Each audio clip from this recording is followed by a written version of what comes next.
Testing. Okay, one click.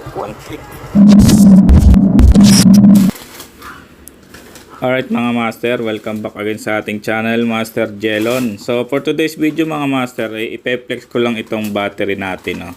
So ang pangalan ng battery nito ay OD YTX 4L-B5 close parenthesis DS. Ewan ko kung alin ang ano, pero ang brand nito is OD. Tapos DS iGel na siya. Ewan ko lang kung anong ibig sabihin ng DS iGel. Pero nakalagay dito ay digital display. So meron na siyang feature na meron siyang voltmeter, sariling voltmeter, no? At kung ilang araw mo na siyang magagamit. So ito, pakita ko sa inyo mga master. Yan. Yan, voltmeter niya 12 volts and 92. Then may ano siya, meter kung gaano na, kung malolobat na ba yung battery nyo, makikita nyo siya. Then yung nakasulat dito, yan, kung mababasa natin, no.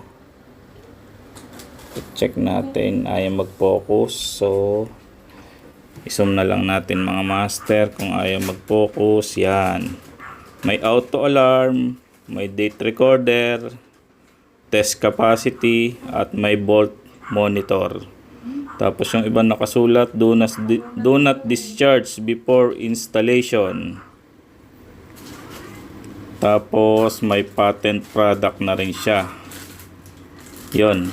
So subukan natin kung maganda ba to, at comment lang kayo sa mga nakagamit na nitong battery na to. Comment lang kayo kung anong napansin nyo sa battery nito, kung okay ba to or kung pasado ba sa inyo.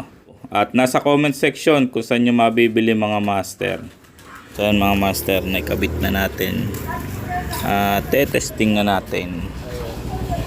So testing. Play cell po. Shoutout kay master. Testing. Okay, one click. One click na siya. Tapos yung ilaw, yan.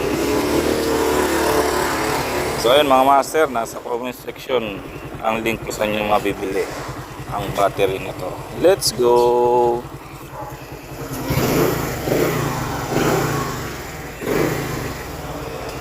Testing ulit. One click. So walang corrupt ang ating SD. Walang corrupt ng ilaw.